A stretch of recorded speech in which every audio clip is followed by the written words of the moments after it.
I'm Paresh Modi. I head up innovation at Vodafone, and they asked me to talk about this subject, what's the next decade of disruption? And I had a bit of a think about this. I actually started at Vodafone just over 10 years ago, well, nearly 11 years ago. I actually came in on a 6-week contract.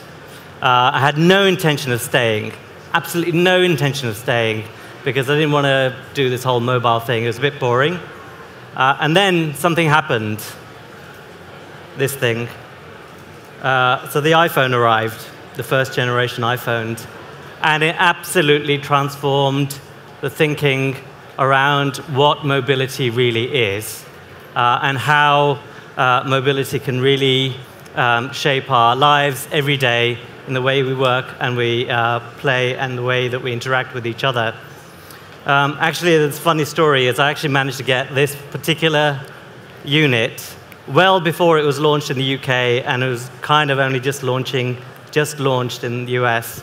I managed to get hold of one, because of course I had to test these things. And I opened the box and looked inside, and I was absolutely amazed at what it could do compared to what was there before. The idea that you can access the world at a touch of a button, the fact that you can do maps, videos, music, touch typing, all of these things that was actually never possible before then. And now we kind of take it for granted. I was absolutely gobsmacked. I drove home, and then I drove back to work to actually get the unit because I needed to take it home. So I took it home that night because I had to show my wife this amazing thing that is absolutely going to transform the way we work, live, interact with each other. And I was showing it to her, and my beautiful 2-year-old daughter also got excited, grabbed it off me, and dropped it on the kitchen floor, and it smashed. And this is it, okay? This is the smashed iPhone. So not only did she break this piece of glass, she actually broke my heart that day. And to this day, I actually keep showing her this every time she wants an iPhone X or whatever. No, you had an iPhone, and you broke it. Okay? Anyway, so lots has happened in the last 10 years, right? iPhone is the first thing that you could say, but actually, as a telco guy, and we're usually apologetic as telco people, because like, oh, we're boring telcos. No, 4G has absolutely enabled all of these apps to happen. And it was an enormous effort by our industry to make 4G happen through the standards, through the vendor relationships, to really ideating in terms of the technology with radio and all of these boring things. But actually, it was a monumental effort. Kind of goes unnoticed because Spotify and Android and Oculus is so much more sexy to talk about.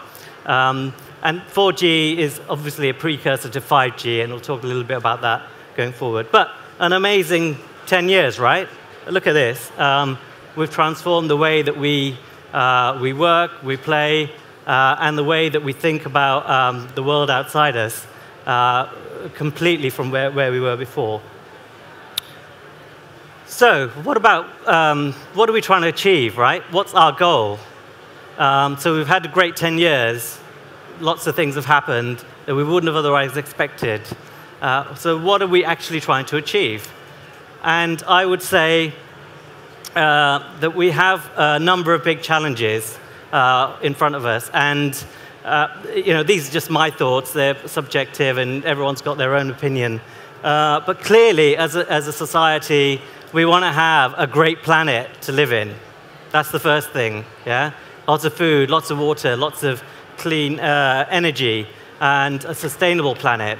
And loads of technology at the moment is working on those things, and we'll touch on some of those things a little bit later. Removing illness and reversing aging. Absolutely the next thing. Of course, once we have a clean planet, then we want to actually be healthy and happy in the way that we live. And of course, if we have those things, then we can really have fulfilling lives. And it's all of those things. And at the top of that is really about giving something back to try and go back to the bottom, to try and bring it, society. We want to be able to do all those things. But there are some seismic shifts that we need to be aware of, and actually are enablers of some of the things that are happening. I've picked out 4. I mean, you'll probably have another dozen others that I've missed, but exponential intelligence. If you think about AI, loads of different metrics of what is the growth of AI. But if you just take the AI software sales, and the growth of that particular segment, there's like a 60 to 70% annual growth rate at the moment in software sales. So every year you're almost doubling the amount of AI that's out there that's being used, and that's going to carry on for at least 7 to 10 years. Connected everything. The Internet of Things is also going to transform our lives.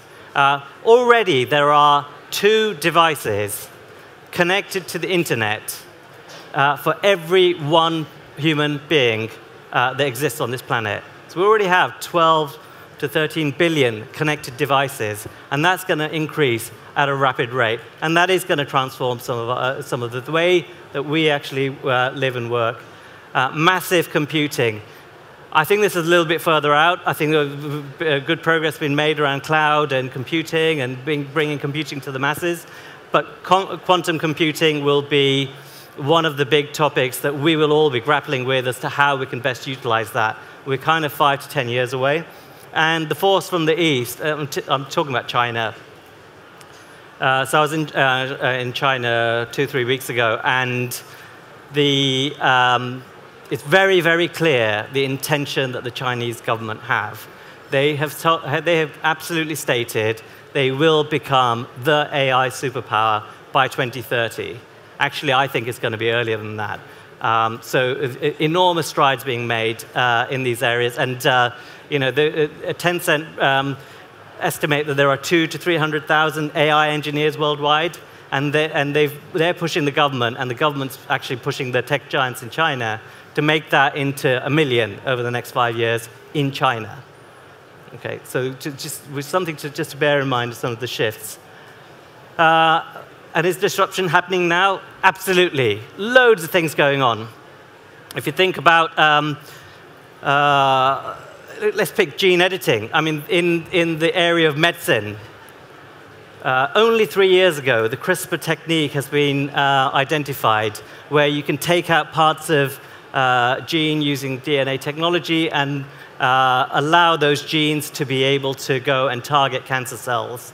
And within 3 years, actually, that CRISPR technique being discovered or being established, there are already cancer trials going on in the US around childhood leukemia on humans that are in play now. So watch out for gene editing. It's going to really transform the way that medicine works. And combine that with massive computing and cloud and connected objects, and then you can start to think of some of the possibilities for mankind. A lot of these other things actually can be enabled by 5G. I'm going to give another plug to my industry. Because if you think about cloud to edge, if you think about drones, if you think about autonomous vehicles, if you think about Industry 4.0 and robotics, without 5G, those things are not going to be possible in the way that we really think we should be. Okay? So, let's not take the telco world for granted. We've been working in this industry for about 10 years now on 5G. And we've got another year or 2 to go before we launch properly. Okay? So just bear that in mind. So, I'm going to take you through a little chart that that's been published by Imperial College London, our partners. You can't read that, but let me just quickly take you through the colors and things. This takes you out to 20, 30 years, and it's absolutely fascinating. Some of it's a little bit fun, but bear with me. Bottom axis is time. Don't worry if you can't read it. Y-axis is disruption. Green colors are 5 to 10 years, or 0 to 10 years. Yellow colors are 0 to 20 years. Red are 20 plus, and gray is probably not going to happen, but it might. Okay? So let's go into it. These are the different sectors that they cover. So the bottom left, so these are kind of happening now, or like in the next 10 years, quite soon. So if I look at some of these examples here, top left, robotic care companions. I'm at a company called CloudMind. Some of you may have heard of it, in Beijing 3 weeks ago.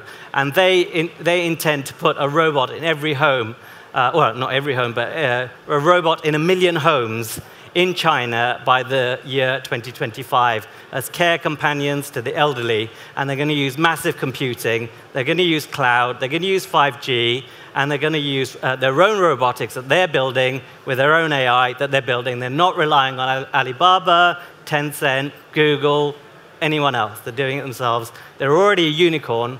And I was absolutely blown away by what they have here. Powered exoskeletons. I'm actually proud to say that Vodafone's involved in this already. We're powering an exoskeleton for disabled people to help them to learn. So it's an external bodysuit, telemetry, understanding where the weaknesses are, and to help with physiotherapy and so on. I'm running out of time, so I'm going to have to zoom. Next one. So we're going up now. We're going kind of more disruption, same kind of time scale. We have a couple of interesting ones. We have autonomous robotic surgery. Interesting one at the bottom here, human organ printing. So there's a technique called bioprinting happening right now, where they are using human DNA. They're building up cells. Those cells are going to then build, a mass of those cells are ultimately going to create a human heart. And I know it's a bit science fiction, but actually there's real VC money going into this technology right now. Number 65 at the top, humanoid sex robots, okay? So this one's going to disrupt the online dating industry, also prostitution probably, I don't know. So we'll see. It's kind of a bit out there. Okay, going higher up. So we have interesting ones here. Battlefield robots. The UK Army is already testing robot soldiers in the field at the moment for supply chain, back to the field troops. But actually, have a think about then, if actually those robots were deployed to the front, then you've got robots training themselves to fight. Okay, so have a think about, well, what does that really mean? And what about if those robots go rogue? So those are things that we need to start to be thinking about. Human head transplants, it's one of those. It's not going to happen, but it might. Okay, so that's one. It's a great one. Okay, so we keep going. Interesting one here. At the top in red, thought control, so controlling machines with your thoughts. Number 69 next to it, dream reading and recording. Wow, wouldn't that be cool to be able to play back all your dreams? Let's keep going. So what should we pick on here? Number 8, if you're a Harry Potter fan, number 87 in the middle, invisibility shield. All right, so if you like those cloaks and yeah.